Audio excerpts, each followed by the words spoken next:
Good morning students. आज हम हिंदी 2 में फिर से चैप्टर 4 पढ़ेंगे और चैप्टर 4 में हमारा था कविता, जिसमें हम पढ़ रहे थे न्याय दया का दानी, जिसमें हम गौतम बुद्ध के बारे में कहानी पढ़े हैं और जिसमें माता और उसके पुत्र के बारे में कहानी था। तो आज हम फिर से प्रस्तुत कहानी न्याय दया का दानी पढ़कर समझेंगे और कहानी के रूप में भी देखेंगे और कविता पढ़कर भावार्थ भी, उसका अर्थ भी समझेंगे। तो चलिए हम प्रस्तुत कविता न्याय दया का दानी की शुरुआत करते हैं और समझते हैं। तो चलिए फिर से हम कविता की शुरुआत करते हैं। न्याय दया का दानी। माँ कह एक कहानी, बेटा समझ लिया क्या तूने मुझको अपनी नानी। कहती है मुझसे यह चेटी, तू मेरी नानी की बेटी। कह माँ कह लेटी ही लेटी, राजा था या रानी। पहली पंक्ति में राहुल, जो गौतम बुद्ध का पुत्र है राहुल, वह अपनी माँ से कहता है, माँ कह एक कहानी। वह एक कहानी सुनने के लिए माँ से अनुरोध करता है कि माँ मुझे एक कहानी सुनाओ। बेटा समझ लिया क्या तूने मुझको अपनी नानी। जब माँ को कहानी सुनाने के लिए कहता है तो माँ कहती है अपने पुत्र से कि क्या तूने मुझको अपना नानी समझ लिया है, क्या मैं कहानी सुनाऊं तुमको। कहती है मुझसे यह चेटी, तुम मेरी नानी की बेटी। यानी कि सब कहते हैं, सब दासियां हैं, वे कहते हैं आप तो मेरी नानी की बेटी हो। कह माँ कह लेटी ही लेटी, राजा था या रानी। तो फिर राहुल कहता है कि माँ कह तू एक कहानी, तुम तो मेरी नानी की बेटी हो, सब दासी मुझे कहते हैं, तो तुम मुझे कहानी सुनाओ। और लेटी ही लेटी, तुम सो के ही मुझको कहानी सुनाओ कि उस कहानी में, जो कहानी तुम बताओगी उस कहानी में राजा था या रानी, आप मुझे कहानी सुनाओ। तो यह पंक्ति, पहला पंक्ति आप लोगों को समझ में आ गई होगी। तो आगे हम देखते हैं। दूसरी पंक्ति में है, माँ कह एक कहानी, राजा था या रानी। माँ कह एक कहानी, तू है हठी मन धान मेरी। सुन उपवन में बड़े सवेरे, तात भ्रमण करते थे तेरे। जहाँ सुरभि मन मानी, जहाँ सुरभि मन मानी, हाँ माँ यही कहानी। प्रस्तुत पंक्ति में राहुल अपनी माँ यशोधरा से कहता है। राहुल तो पता है कि गौतम बुद्ध का पुत्र है, तो उसकी माँ का नाम यशोधरा था। तो अपनी माँ यशोधरा से कहता है राहुल कि माँ एक कहानी सुनाओ, राजा या रानी की कहानी सुनाओ। यशोधरा कहती है कि पुत्र तू हट करता है, यानी कि जिद कर रहा है, तू सुन। एक दिन सुबह बगीचे में तुम्हारे पिता घूम रहे थे, वहाँ फूलों की सुगंध चारों ओर फैल रही थी। इतना सुनकर राहुल कह उठता है कि हाँ माँ मुझे यही कहानी सुनाओ। तो प्रस्तुत पंक्ति भी आप लोगों को समझ में आ गई होगी। तो आगे हम देखते हैं। वन वन के फूल खिले थे, झलमल कर हिम बिंदु मिले थे। हल्के झोंके हिले मिले थे, लहराता था पानी, लहराता था पानी, हाँ हाँ यही कहानी। अर्थात प्रस्तुत पंक्ति में यही कहा जा रहा है कि वन वन के फूल खिले थे, झलमल कर हिम बिंदु मिले थे। अर्थात रंग बिरंगे फूल खिले थे और उन पर ओस की बूंदें झिलमिल रही थी।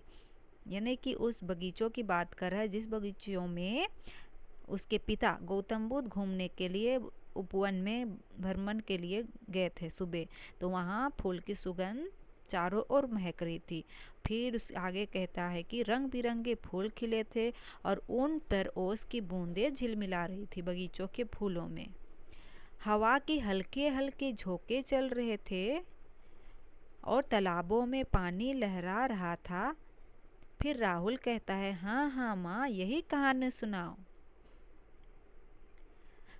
जहाँ पर रंग बिरंगे फूल खिले थे और उन पर ओस की बूंदें झिलमिला रही थी। हवा के हल्के हल्के झोंके चल रहे थे। तालाबों में पानी लहरा रहा था। फिर ये सुनकर जब इसकी माता यशोदा बोलती है तो राहुल कहने लगता है, हाँ हाँ माँ, यही कहानी मुझे सुनाओ, यही कहानी मुझे सुनना है। अगली पंक्ति हम देखते हैं। गाते थे खग कलकल स्वर से, सहसा एक हंस ऊपर से गिर बिध होकर खसर से। हुई पक्ष की हानि, हुई पक्ष की हानि, करुणा भरी कहानी। गति थे खग कलकल स्वर से, सहसा एक हंस ऊपर से गिरा बिध होकर खसर से। हुई पक्ष की हानि, हुई पक्ष की हानि, करुणा भरी कहानी। तो प्रस्तुत पंक्ति में यह कहा गया है कि पक्षी कलकल की आवाज़ करते हुए गा रहे थे। उसी समय अचानक नुकीले तीर से घायल होकर एक हंस नीचे गिरा। उसके पंख घायल हो गए थे। यह कहानी बहुत ही करुणा भरी है। उसकी माता राहुल से यही कहानी बताती है अपने पिताजी के बारे में और कहती है कि पक्षी, जब आपके पिताजी सुबह रोज की तरह उपवन में बगीचों में घूमने गए, वहाँ रंग बिरंगे फूल खिले हुए थे और बहुत सुगंध बिखर रहे थे। अचानक पक्षी कलकल की आवाज़ करते हुए गा रहे थे। उसी समय अचानक नुकीले तीर से घायल होकर एक हंस नीचे गिरा। उसके पंख घायल हो गए थे। यह कहानी बहुत ही करुणा भरी है। तो यह पंक्ति भी आप लोगों को समझ में आ गई होगी। तो अगली पंक्ति हम देखते हैं। चौक उन्होंने उसे उठाया, नया जन्म सा उसने पाया। इतने में अखेटक आया, लक्ष्य सिद्ध का मानी, लक्ष्य सिद्ध का मानी, कोमल कठिन कहानी। यानी कि चौक उन्होंने उसे उठाया, नया जन्म सा उसने पाया। यानी कि चौक कर उन्होंने, यानी कि उसके पिताजी गौतम बुद्ध ने उन्हें उस पक्षी को उठा लिया। पक्षी को लगा कि उसे नया जीवन पा लिया हो। इतने में अखेटक आया, यानी कि शिकारी आया, लक्ष्य सिद्ध का मानी, लक्ष्य सिद्ध का मानी, कोमल कठिन कहानी। फिर थोड़ी देर में शिकारी अपने अचूक, यानी कि जो निशाना उसने किया था उस पर खुश होता हुआ आ पहुंचा और उसे अपने लक्ष्य पर बहुत घमंड था। यह कहानी कोमल और कठोर भावनाओं वाली है। यानी कि जो तीर लगा, उस पक्षी को तीर लगा, नुकीली तीर लगा और वो घायल होकर पक्षी नीचे गिर गया। तो जब भ्रमण करने के लिए सुबह सुबह टहलने के लिए गौतम बुद्ध गए हुए थे तो अचानक उसके कदमों पे आ गिरा, यानी कि उसके पैरों के पास ही आकर गिरा। और हम जानते हैं कि गौतम बुद्ध दयालु थे, दया के दानी थे। तो यह उससे देखा नहीं गया। उस पक्षी को, खून से लथपथ उस पक्षी को अपने गोद में उठा लिया। तो उस गोद में जैसे ही उठाया तो वह पक्षी को लगा कि मुझे एक नया जीवन मिल गया हो। लेकिन उसी बीच में ही जो अखेटक, जो शिकारी था, वो सामने आता है और वो खुश से आता है, क्योंकि वो इतना खुश हो गया था क्योंकि उसने जो निशाने से उस पक्षी को मारा और पक्षी गिर गया। तो उसे लगा शिकारी को कि उसको पक्षी मिल जाएगा और वो खुशी से आया। लेकिन गौतम बुद्ध उस पक्षी को नहीं देना चाहा। उसी बीच उसे अपने लक्ष्य पर बहुत घमंड था, इसलिए उसने जीत करके गौतम बुद्ध से वह पक्षी की मांग की कि उसे उस पक्षी चाहिए। यह कहानी कोमल और कठोर भावनाओं वाली है। तो यह कहानी इस पंक्ति का समझ में आ गई होगी। तो आगे हम देखते हैं। मांगा उसने आहत पक्षी, तेरे तात किंतु थे रक्षी। तब उसने जो था खग भक्षी, हट करने की ठानी, हट करने की ठानी, अब बढ़ चला कहानी। फिर मांग उसने आहत पक्षी, तेरे तात किंतु थे रक्षी, यानी कि अखेटक यानी शिकारी, अखेटक यहाँ है, शिकारी ने घायल पक्षी पर अधिकार जताना चाहा, यानी कि उसने अपना निशाना से पक्षी को गिराया और गौतम बुद्ध के हाथ में उस पक्षी है, इसलिए वह हक के साथ, अधिकार के साथ उस पक्षी की मांग करने लगा। लेकिन तुम्हारे पिता, यानी कि राहुल को माता बताती है कि लेकिन तुम्हारे पिता उसकी रक्षा करने वाले थे, रक्षी थे। तब मांस खाने वाला वह व्यक्ति उसे वापस करने की जिद करने लगा। इस प्रकार कहानी आगे बढ़ चली, यानी कि ये जो कहानी है दोनों में बहस होने लगी।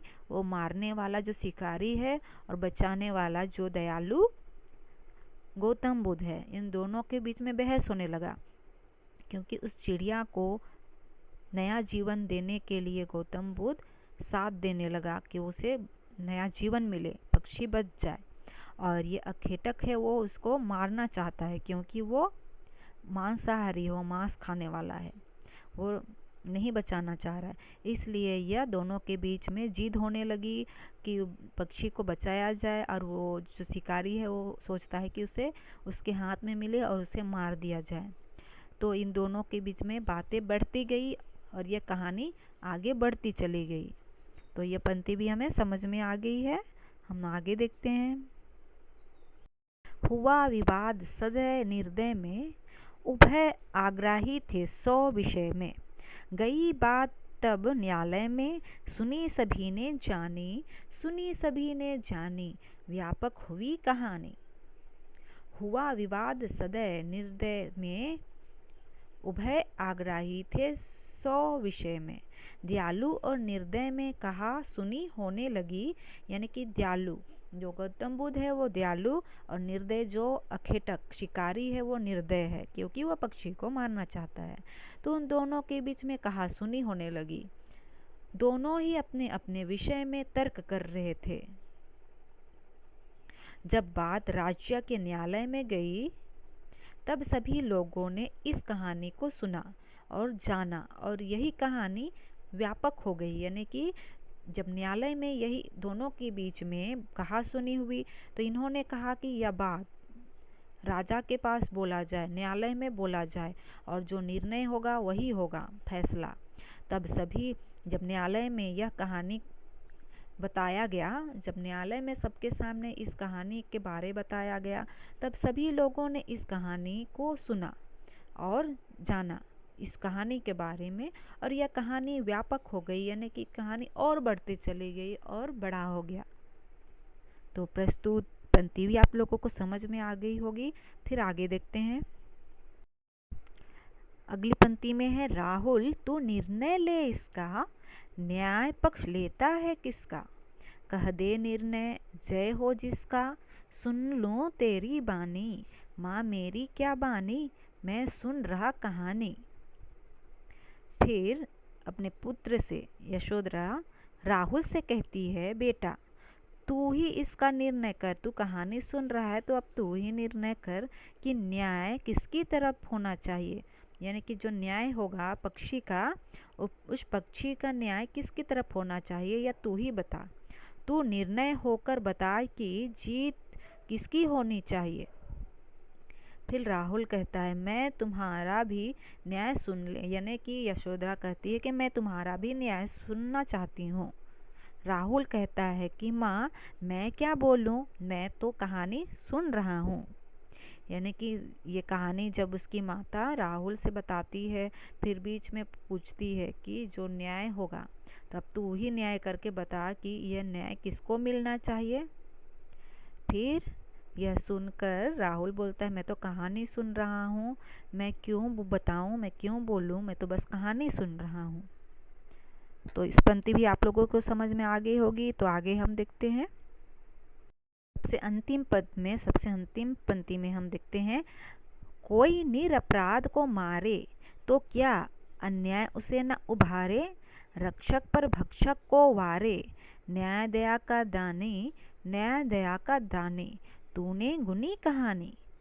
यदि प्रस्तुत पंक्ति में यही कह रहे हैं कि यदि कोई आक्रांत बिना अपराध के, यानी कि बिना दोष का, कोई भी बिना मतलब का, बिना कारण का किसी को मारे, तो क्या दूसरी को उसकी रक्षा नहीं करनी चाहिए? मारने वाले से रक्षा करने वाला बहुत महान होता है। न्याय सदैव दया का पक्ष लेता है। इस पर माँ कहती है कि तुमने कहानी के मर्म को ठीक से समझा है। यानी कि पूरा कहानी सुनाने के बाद में माता कहती है अपने पुत्र राहुल से कि तुम बताओ कि तुम न्याय किसे दोगे, न्याय किसे मिलना चाहिए। तो इसी बीच में राहुल अपनी माँ से कहता है, यदि कोई बिना कारण, बिना जो निर्दोष है, उसका कुछ दोष ही नहीं है, बिना अपराध के किसी को मारे तो क्या दूसरे को उसकी रक्षा करनी चाहिए? रक्षा नहीं करनी चाहिए, रक्षा तो करनी चाहिए।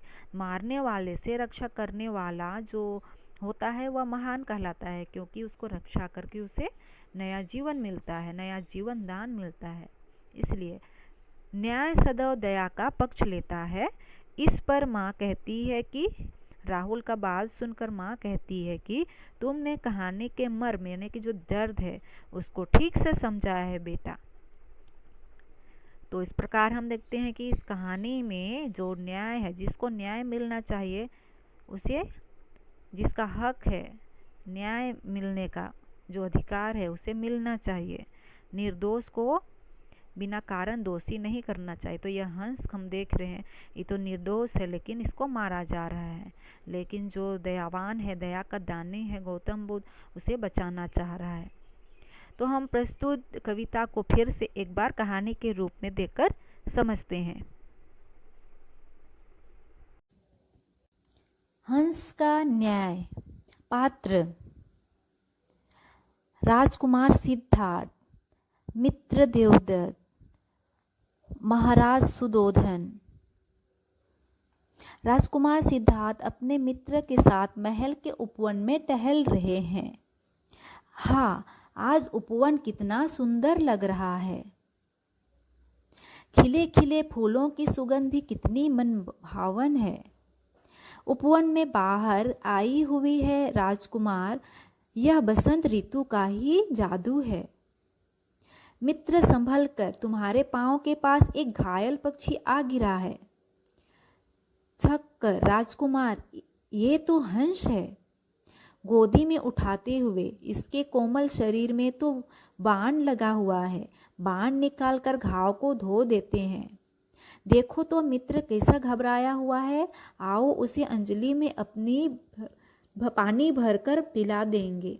इतने में सिद्धार्थ का चचेरा भाई देवदत्त उपवन में आ जाता है।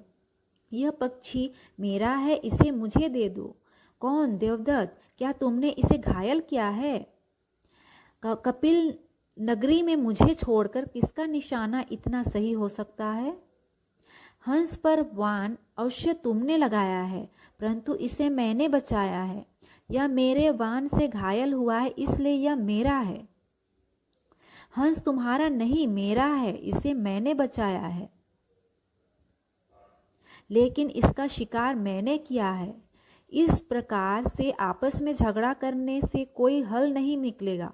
राजकुमार, इसे तो अच्छा है कि हम सभी महाराज सुदोधन के दरबार में चलते हैं।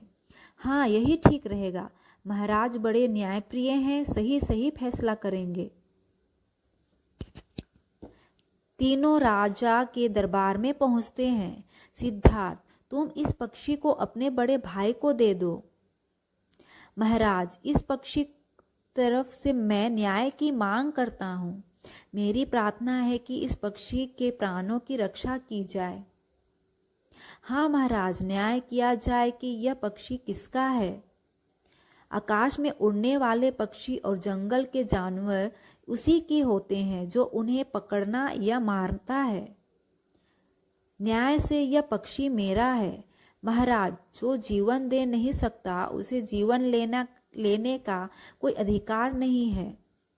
आकाश में उड़ने वाले भोले भाले पक्षी कुछ कह नहीं सकते, उनकी जान बचाना क्या अन्याय है?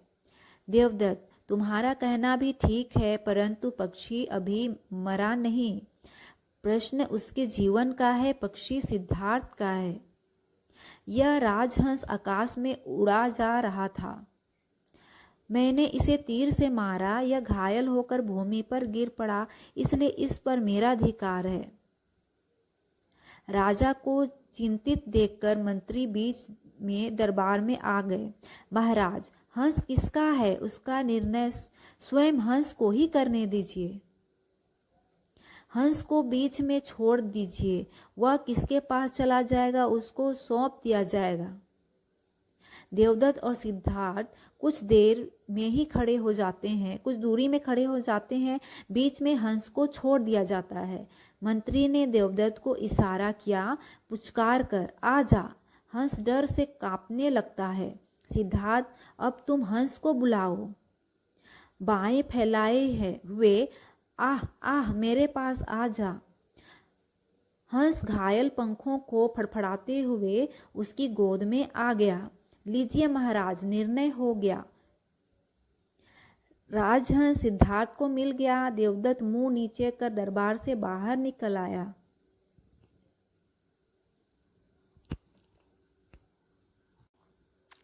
इस प्रकार हम पूरी कविता को पढ़ने के बाद क्या देखते हैं कि न्याय सिद्धार्थ यानी कि गौतम बुद्ध को मिला। इसीलिए प्रस्तुत कविता का शीर्षक न्याय दया का दानी रखा गया है।